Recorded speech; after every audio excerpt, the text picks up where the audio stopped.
என் பேர் பிரீத்தி. நான் எஸ்டி குருமன் வகுப்பை சார்ந்தவ. என் ஹஸ்பண்ட் வந்து முதலியார் வகுப்பை சார்ந்தவர். இது தரகர் மூலமா பார்த்த கல்யாணம். 2023 நவம்பர்ல நடந்தது. எல்லாம் சொல்லி தான் நாங்கள் கல்யாணம் பண்ணோம். கல்யாணம் அப்போ வந்து அது பெரிய பிரச்சனையே இல்லை ஜாதிங்கிறத சொல்லி தான் கல்யாணம் பண்ணாரு. போன அந்த நாள்ல இருந்தே அந்த ஜாதி ரீதியான கொடுமை ஆரம்பிச்சிச்சு. அன்கிளீன் டாய்லெட்ஸ் எல்லாம் கழுவ வச்சிருக்காங்க. என்னை வந்து சாமி அறைக்குள்ள நான் போகக்கூடாது, அரிசியை நான் தொடக்கூடாது, அதே மாதிரி வந்து தனி தட்டில் தான் நான் சாப்பிடணும், என் ஹஸ்பண்ட் கூட நான் சிரிச்சு கூட பேசக்கூடாது, பக்கத்தில் கூட உட்காரக்கூடாது. இதுதான் நடந்துட்டு இருந்தது. அவர் சோழமண்டலம் ஃபினான்ஸில் ஒர்க் பண்ணுறேன். அப்புறம் அவரோட வயசுலேருந்து எல்லாம் மறைச்சி தான் எனக்கு கல்யாணம் பண்ணாங்க. சரிங்களா? எனக்கு தாலி பிரித்து கோக்கணும், இந்த இதில் வந்து நான் ப்ரெக்னெண்ட்டாக ஆகிட்டேன், ப்ளஸ் என்னை தாலி பிரித்து கோக்கணும்னு சொல்லி அமுச்சு வச்சாங்க. அமுச்சு வச்சுட்டு முதல்ல வந்து வீட்டு வேலை செய்யலைன்னு ஆரம்பிச்சாங்க.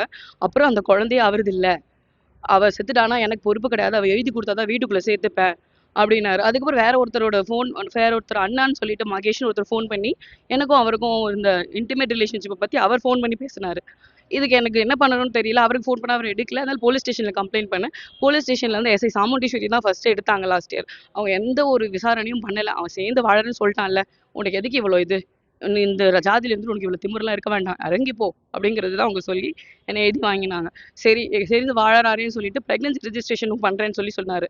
எல்லாம் செஞ்சு நார்மலா போகுதுன்னு நினைச்சிட்டு நானும் நம்பி எழுதி கொடுத்தேன். வீட்டுக்குள்ள போனா என்னோட நாத்தனார் பப்பிதான்றவங்களும் வசந்தின்ற என் மாமியார் செஞ்சுட்டு வீட்டுக்குள்ள விடல என்ன. அப்ப ஆரம்பிச்சு ஜனவரி 10ஆம் தேதி போன வருஷம் என்ன துரத்துனது இந்த நிமிஷம் வரைக்கும் என் வீட்டுக்குள்ள என்ன விடல. என் மாத்து துணி கூட எனக்கு தரல. என் குழந்தைக்கு வந்து பிரெக்னன்சி ரெஜிஸ்ட்ரேஷன் பண்ணி தரேன், அதுவும் பண்ணல. அதுக்கும் நான் நாயா அலைஞ்சேன். நானா வந்து செல்ஃப் ரெஜிஸ்ட்ரேஷனுக்கு வந்து அத்தாரிட்டிஸ்க்குலாம் லெட்டர் எழுதி அவங்க என் மேல இதுவாகி இங்க ஆவடியிலேயே நான் இருந்த இவங்க வீட்டுக்கு வந்து கேட்டப்போமே அவ பிரெக்னெண்டா இல்ல, அவ பிரெக்னெண்டாவே இல்ல, கலைச்சிட்டான்னு சொல்லி அங்க ஒரு டிராமா பண்ணாங்க. நான் வந்து இதை பத்தி கேட்க வந்தப்போமே என்னை அடிச்சு ஏப்ரல் 3ஆம் தேதி நான் வந்தேன். என்ன இப்படி எல்லாம் பண்றீங்கன்னு கேட்டதுக்கு என்ன அடிச்சுட்டு பிரெக்னெண்டா இருந்த என்ன அடிச்சு எல்லார் முன்னாடியும் வந்து இந்த பொண்ணு அபார்ஷன் பண்ணிட்டா, இந்த பொண்ணுக்கு ரொம்ப தப்பானவ, இந்த காசு சார்ந்தவங்க எல்லாருமே ப்ராஸ்டியூட் அப்படின்லாம் பேசி நான் அடிச்சுலாம் வெளில தொட்டினார். எல்லார் முன்னாடியும் நான் அபார்ஷன் பண்ணிட்டேன்னு சொல்லி அவ்வளோ ட்ராமா பண்ணார். போன வருஷம் பண்ணிட்டு ஏப்ரல் 10ஆம் தேதி என் மேல அவர் ஃபேக் கம்ப்ளைண்ட் கொடுத்திருந்தாரு. சரிங்களா? எல்லாத்தையும் பண்ணிட்டு எல்லா இடத்துலயும் என்னன்னா நான் சேர்ந்து வாழறேன், நீ ஏமா பொறுமையா போமா, பொறுமையா போமா. எந்த ஒரு இதுவுமே நான் எவ்வளவு பொறுமையா போயிட்டேன். என் செல்ஃப் ரெஸ்பெக்டை விட்டு கொடுத்துட்டேன், எல்லாமே நான் விட்டு கொடுத்துட்டேன். இந்த நிமிஷம் வரைக்கும் அவர் என்ன வீட்டுக்குள்ள சேர்க்கல. என்னோட மாத்து துணி கூட அவர் எனக்கு தரல.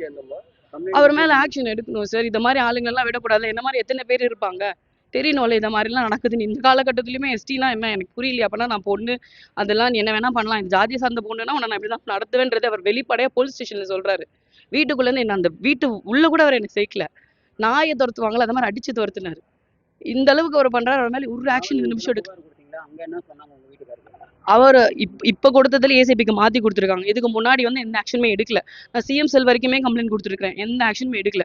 W29 ஃபுல் அண்ட் ஃபுல் என் ஹஸ்பண்டுக்கு அவ்வளோ ஃபேவர், அவ்வளோ ஹெல்ப் பண்றாங்க. என் நாத்தனார் மாமியாரும் தான் என் வீட்டுல அந்த கொடுமைகள் பண்ணாங்க. செய்திகளை உடனுக்குடனும் துல்லியமாகவும் தெரிந்து கொள்ள சப்ஸ்கிரைப் பண்ணுங்க.